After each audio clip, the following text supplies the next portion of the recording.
Welcome back once again, all of my low carb friends, and for those of you who are here for the first time, welcome. First off, I apologize for not getting a video out to you guys over the weekend. This past week has been busy.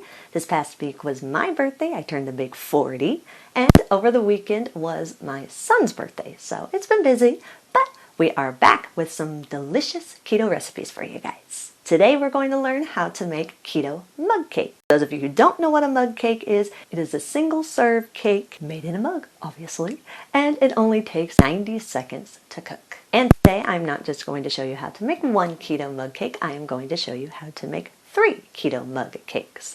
A simple white keto mug cake, a chocolate keto mug cake, and a coffee cake keto mug cake. Because what goes better in a mug than coffee, right? And if you want printable versions of these, you can check out my website at janetsdeliciouslowcarbkitchen.com. You can find printable versions of these and other goodies there for you. And if you're new to the channel and you want to see lots of easy, delicious keto recipes, make sure you click that subscribe button and click the notification bell that's right next to the subscribe button.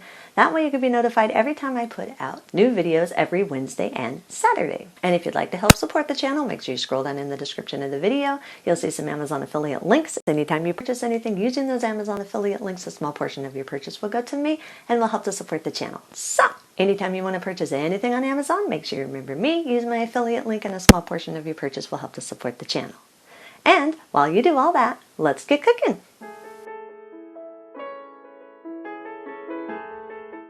Lightly grease a 12-ounce microwavable safe mug. In the mug, place 2 tablespoons of coconut flour, 2 tablespoons of monk fruit sweetener or granulated sweetener of your choice, a half teaspoon of baking powder. Use a fork and stir these all together until there are no lumps in the dry ingredients. Add 1 large room temperature egg, 2 tablespoons of the milk of your choice, and 1 tablespoon of the oil of your choice. I'm using canola oil. You can use whatever oil you want. Again, use your fork and stir these all together until they're fully combined and smooth. Make sure there are no lumps and everything is 100% combined. Sometimes the dry ingredients can stick in the crevices of your mug, so really make sure that it is fully combined.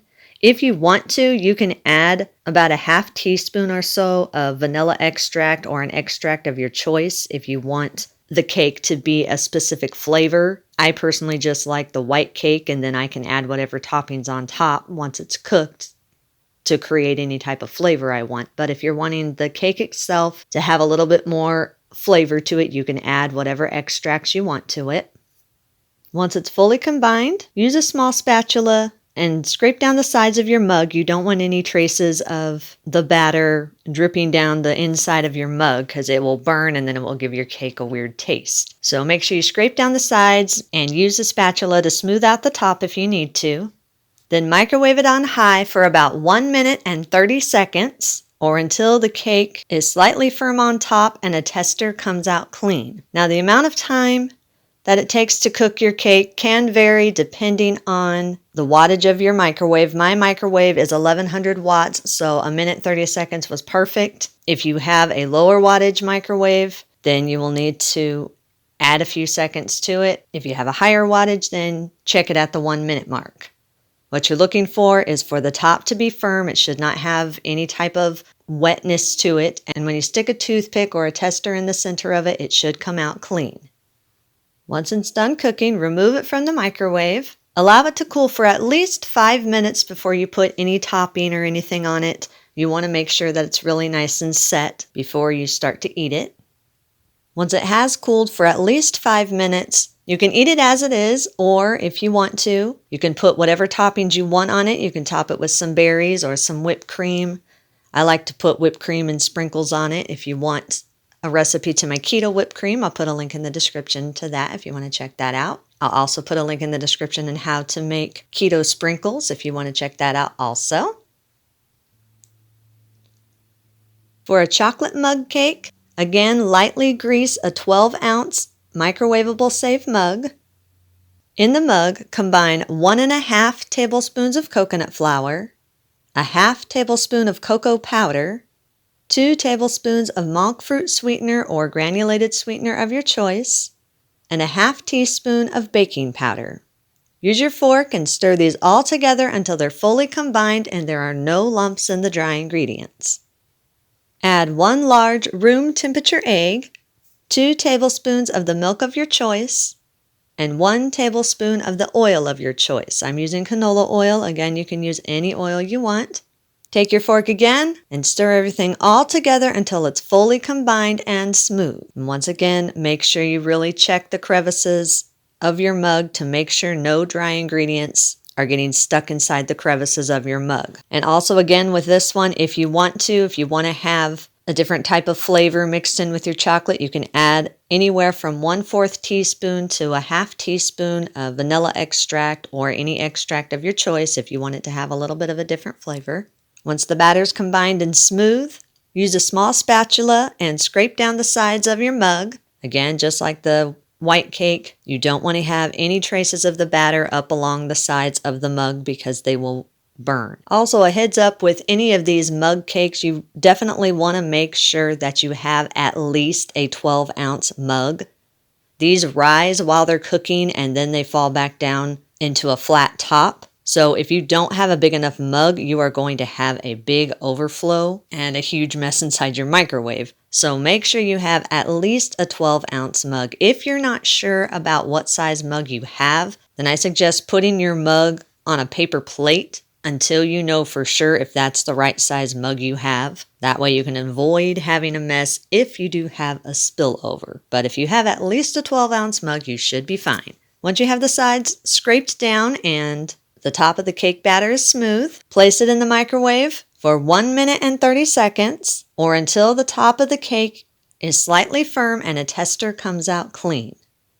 And once again, your timing will vary depending on the wattage of your microwave. Again, my microwave is 1100 watts, so 1 minute and 30 seconds is perfect.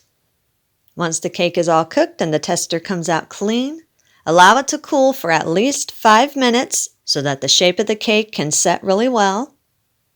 Once it's cooled, again, you can eat it as it is or put whatever toppings you want on it. I like to just drizzle a little bit of melted chocolate chips over the top. It tastes really good that way. But whatever toppings you want to put on there is entirely up to you. For the coffee cake, place 1 tablespoon of butter and 2 tablespoons of cream cheese into a 12-ounce microwavable safe mug. Microwave the butter and the cream cheese for about 20 seconds or just until they both are very soft.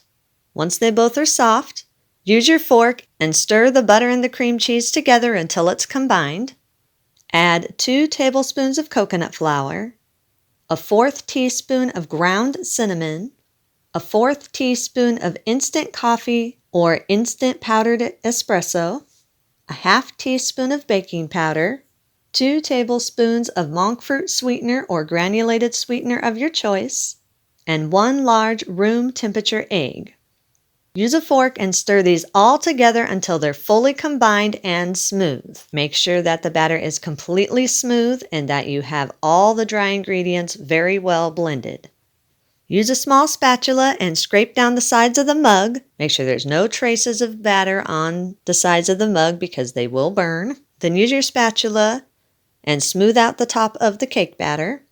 Microwave on high for 1 minute and 30 seconds or until the top of the cake is slightly firm and a tester comes out clean. And once again, your timing will vary depending on the wattage of your microwave. Again, my microwave is 1100 watts, so 1 minute 30 seconds is perfect for me.